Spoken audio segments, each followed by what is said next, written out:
అబ్రహాము భక్తి లోతు జీవితాన్ని కాపాడింది. అసదమ గొమొర్రాల కాలిపోకుండా బూడిద కాకుండా ఆ జీవితాన్ని కాపాడింది, ఆ కుటుంబాన్ని కాపాడింది. లోతు భక్తి ఏం కాదమ్మా అక్కడ. దేవునికి స్తోత్రం. నిన్ను బట్టి నీ కుటుంబం మార్పు రావాలి. నిన్ను బట్టి నీ పిల్లలు, నీకున్న చుట్టూ ఉన్న వారు నీ భక్తిని చూచి దేవుని యందు వారు భయపడాలి. అలాంటి భక్తి పరులు ఇప్పుడు కావాలమ్మా. కనిపించట్లా. మనమే సమస్యలు పోతామమ్మా. మనమే ఆయో బాబో రబో దిగో కొట్టుకుంటామమ్మా. నువ్వు భయపడడానికి నీకు నేను పీక ఆత్మ ఇవ్వలేదు. దేవునికి స్తోత్రం. నీకు నేను పీక ఆత్మ ఇవ్వలా. ఏంటా ధైర్యం అంటే నా దేవుడు నాతో ఉన్నాడు, నా దేవుడు అంటూ ఉంటాడు. అక్కడ చదువు మాటని, ఆ మాటను చదువు. నా దేవుడు, హల్లెలూయా. మా దేవుడు. ఏ రోజు నువ్వు సొంతం చేసుకున్నావా నీ దేవుణ్ణి? నా అన్నయ్య ఉన్నాడు, నాకేం భయం లేదు. నా తమ్ముడు ఉన్నాడు, నాకేం భయం లేదు అంటారే. దేవునికి స్తోత్రం. వారైనా కొంతవరకే.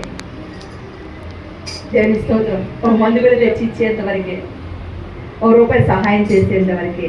కానీ స్థితి పూర్తిగా మారాలి అన్నా, నువ్వు పూర్తిగా కూడా ఆశీర్వాదంలోనికి రావాలి అన్నా నా దేవుడు. దేవునికి స్తోత్రం. నువ్వు సొంతం చేసుకోవాలి నా దేవుడిని. నువ్వు సొంతం చేసుకున్నావా? నువ్వు సొంతం చేసుకుంటే నువ్వు దిగులు పడవిక, నువ్వు సొంతం చేసుకుంటే నువ్వు బాధపడవిక. దేవునికి స్తోత్రం.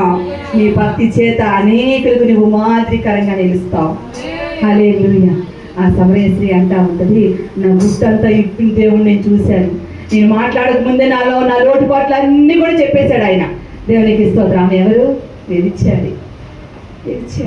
5 కొంపలు కూర్చుందాం, 5గురు పెనిమిట్లు అంట. ఇప్పుడున్నోడు కూడా ఈ వాడు కాదు అంటాడు ఈయన. దేవునికి స్తోత్రం.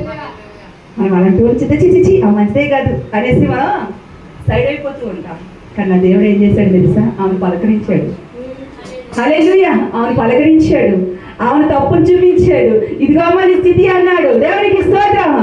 ఆ స్థితి నుండి మారిపోవడమే కాదు, అనేకులను ఆయన దగ్గరికి చేర్చింది ఆమె. దేవునికి స్తోత్రం. అనేకులను ఆయన మార్గంలో నడిపించింది ఆమె. భక్తి అలా ఉండాలి, పూర్తిగా మారిపోవాలి. మన ఆలోచన విధంగా మారిపోవాలి. దేవునికి స్తోత్రం. హల్లెలూయా, హల్లెలూయా. అని జనులందరూ, భూనివాసులందరూ ఆయన యందు భయము నిలుపాలి అని అంటే నువ్వే ఆయుధం, నువ్వే ఆయుధం, నువ్వే. దేవునికి స్తోత్రం.